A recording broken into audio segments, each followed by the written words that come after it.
Hello, welcome. My name is Gabriel, and today I'm going to be wrapping up all the books I read in November.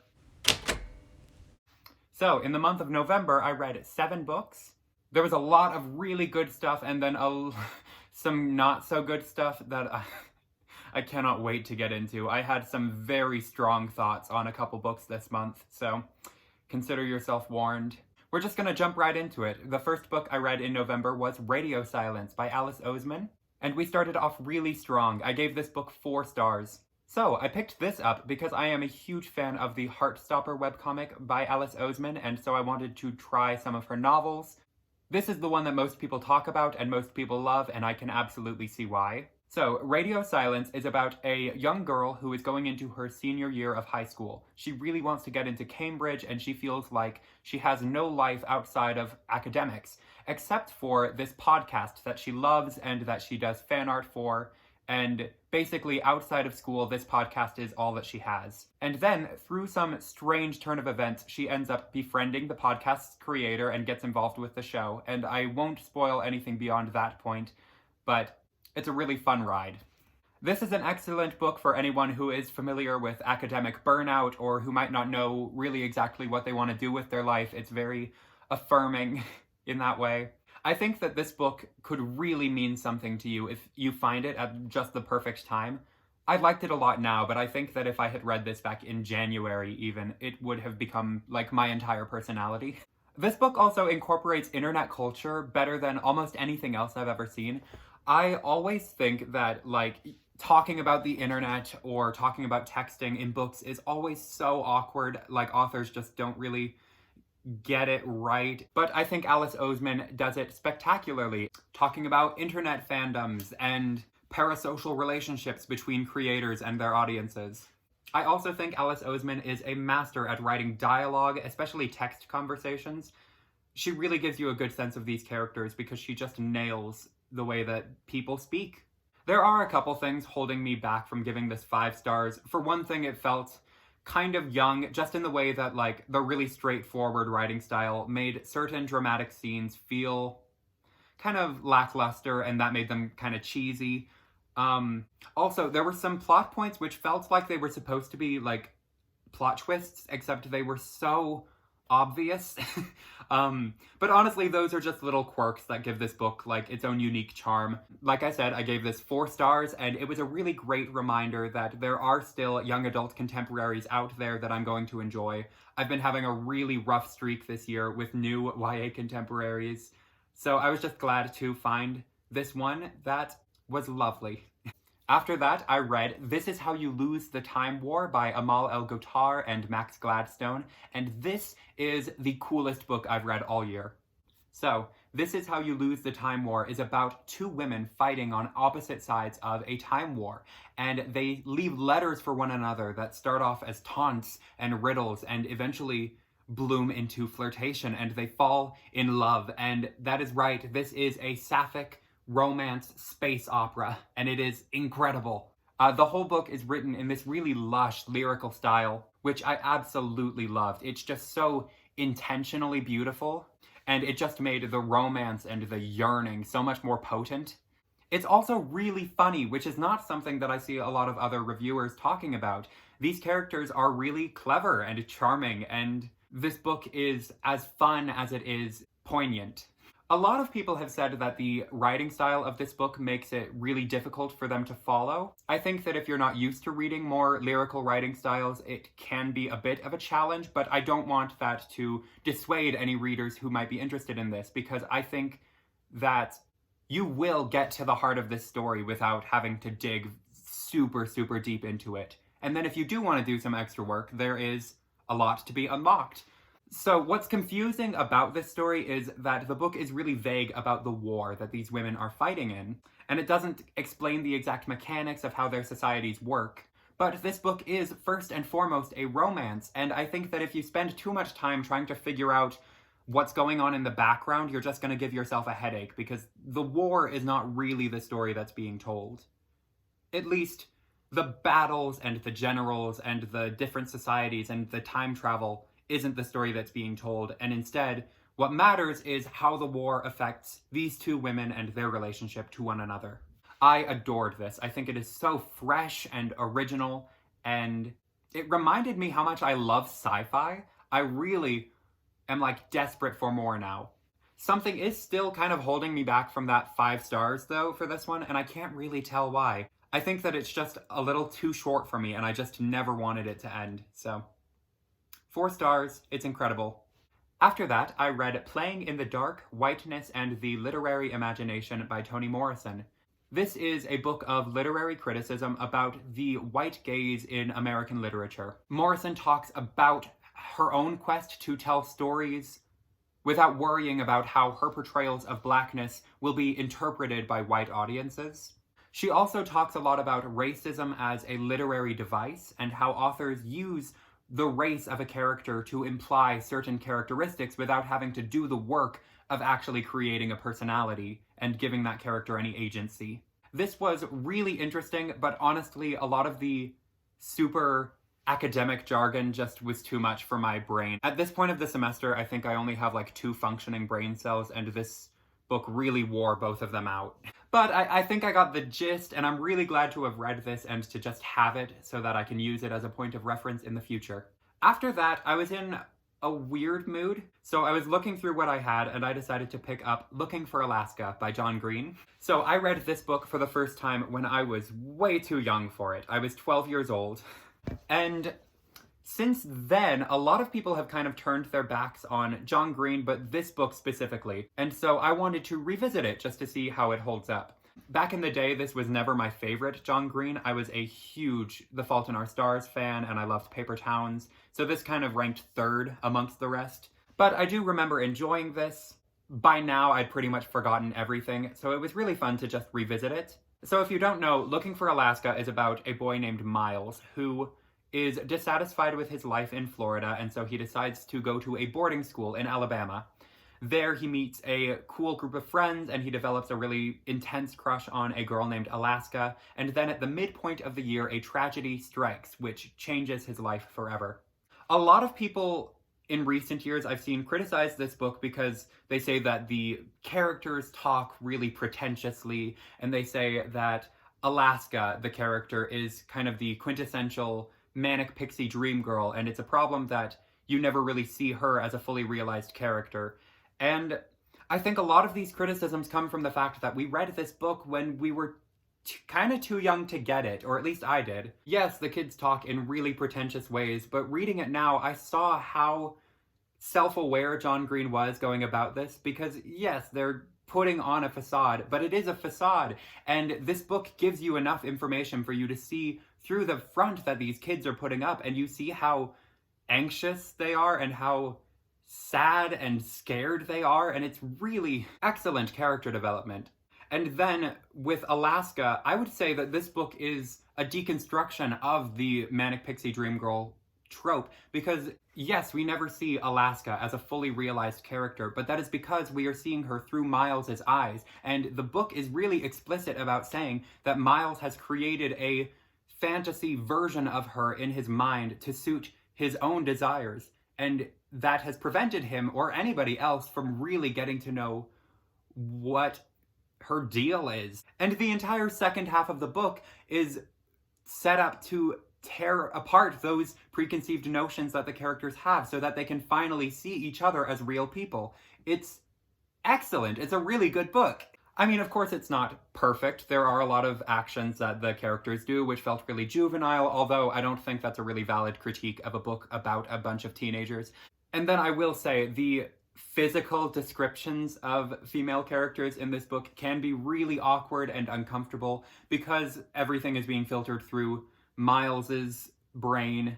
But overall, this book was really touching and earnest, and it holds up remarkably well. I'm glad that I gave it a second chance. After that, I read Will My Cat Eat My Eyeballs by Caitlin Doughty.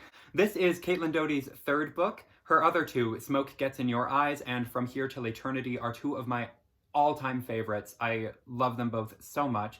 And I can't believe that I put off reading this third one for so long. I waited a whole year so that I could get a paperback because I didn't want to buy the hardcover. So Caitlin Doughty is a mortician. She's also got a YouTube channel. And this book is a series of answers to questions that small children have asked her about death. It covers everything from what happens when you die on a plane, to can you be buried with your pets, to can you keep your parents' skulls as decorations.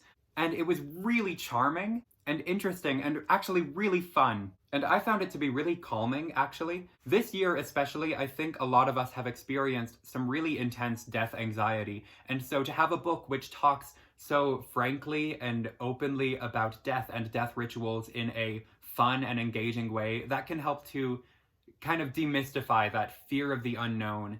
And yeah, I think there's always a benefit to reading about what comes next.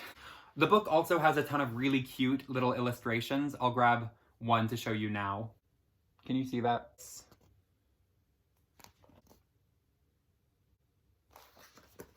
After that, I read book 1 in the Q84 Trilogy by Haruki Murakami. I'm doing a whole reading vlog around this trilogy, so I'll keep my thoughts here brief so you can check that one out in the future. But I thought this was really neat. This book follows two people, an assassin and a writer, and it weaves through different dimensions and incorporates fantasy and sci-fi elements to tell a story which is really kind of about like cults and organized crime. This first book was all set up for what's to come, so I'm still pretty shaky on like where it's going. But I am very intrigued to see where it goes. I gave this first book 3 stars, although I know that the trilogy is usually bound together and most people count it as one book, so that reading vlog is really where you'll get a better idea of my thoughts on the trilogy as a whole. And then finally I read Real Life by Brandon Taylor. So after Q84, I wanted a palate cleanser, and I really just wanted to return to my home base. I wanted like a sad or just emotional adult contemporary. And I've seen some buzz around Real Life. I've heard people compare it to A Little Life by Hanya Yanagihara, which is probably my favorite book I've read this year. So I wanted to give it a shot. So Real Life is about Wallace, who is a man in his final years of a graduate program at some vague Midwestern university. It follows him over the course of a single week, where we see his struggles in academia, his dissatisfaction with the work he's doing, as well as his struggles with his toxic friendships. And we see a blossoming relationship with Miller, a straight man who is using him to experiment with his own sexuality. So, guys, I gave this book 1 star. Do you know how insane that is? I'm going to break down some of the factors that maybe set this book up for failure. So first of all, A Little Life by Hanya Yanagihara is what it was compared to, so that was the bar for me. That's what I wanted. And then also, this is a new release, so I paid $26 for a brand new hardcover. So I set my expectations very, very high. Before we really get into it, I'm going to say a couple of positive things that I felt about this. So number 1, I think that this book has some really valuable things to say about being a person of color in academia. I think that Brandon Taylor has a really good understanding of this topic, and I think he has some really unique and important things to say. That being said, I do not think that this story was a successful vehicle for communicating those ideas, and he could have just written an essay. Number 2, I thought that the relationship between Wallace and Miller was promising. Their brief interactions gave me some solace amidst the misery present in the rest of the book. The ending kind of ruined that for me.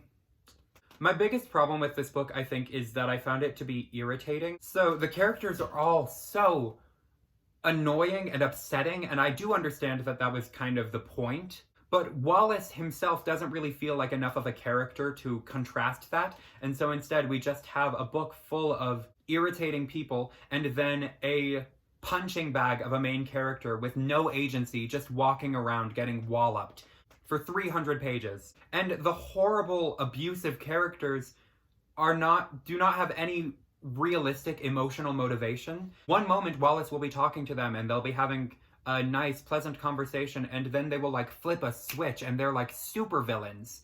And it's almost laughable how one-dimensionally evil some of the people in this book are. To add to that, this book is not good enough to justify how traumatic it is. It does absolutely no work to make you care about the characters or their goals, and so when it inflicts pain upon them, it is only doing that to elicit some form of emotional reaction out of the reader, when the other 200 pages of the book you're feeling absolute apathy. Wallace experiences all of this cruelty just for the sake of making this book as upsetting as possible. And I would call that manipulative, but I think that's a really strong word. But I do think I'm comfortable saying that it's lazy. I think the biggest difference between this book and A Little Life is that the characters in A Little Life are not defined by their trauma. They have goals and ambitions and relationships that they are able to keep working towards. For example, the character Jude in A Little Life is a character who makes really frustrating decisions as a result of his trauma, and he does experience a lot of really awful cruelty in his life. But aside from his trauma, he has his career goals that he is working towards, and he has these relationships that he's trying to foster. And with Wallace, I understand that it's kind of the point that he's burnt out academically, and he is surrounded by a lot of people who don't understand him, and nobody's really rooting for his success, but I'm not really interested in reading a book about a character who has already given up. That's not interesting to me. This book also does a lot of info dumping of really science-y terms, which A Little Life does that too, but the characters in A Little Life are really passionate about their specific studies or career goals. So when Jude will talk about math or law, he's really excited about it. That info dumping doesn't feel like a problem because all of the facts that he's spewing are just a way of building his character. But with Wallace, when he rattles off science stuff, he doesn't care, you don't care, it's only in there so that Brandon Taylor can show off how much research he's done. And just the writing in regular scenes will do that too. Characters will just be walking down the streets and observing things, and you see just massive walls of text that are a lot of words, but they say absolutely nothing about the characters or the place or the story. It's just writing words for the sake of putting them down.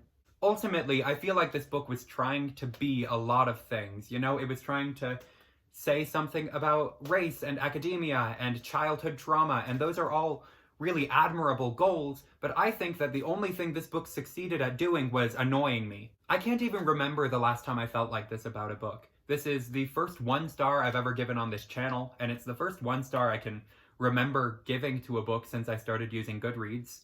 It is just astonishing how not for me this was. You know, if this book is special to you, good on ya. I'm so glad that you found something that resonates with you. I can absolutely see what this book was working towards that could end up speaking to a lot of people. My brain was like a wall with it, and whatever it was trying to throw at me, I just was not having it. And that's everything. I found some real gems this month. And also, I wasn't aware that Nonfiction November was happening, but I did end up reading 2 nonfiction books, so I'm going to take that win. This month also reminded me how much I love sci-fi. I haven't read really any sci-fi books, but all of my favorite movies and TV shows used to be sci-fi, so I really want to get back into the genre. So comment recommendations for sci-fi books down below, and also comment what you've been reading this month and your thoughts on any of these books that I talked about today. If you liked this video, go ahead and give it a thumbs up and also hit subscribe. Ugh. I'm doing my call to action and my body's just shutting down. Go ahead and hit subscribe and hit the bell icon so that you get notified whenever I upload, because we have a lot of fun here. At least I'm having fun. Are you? See you guys next time.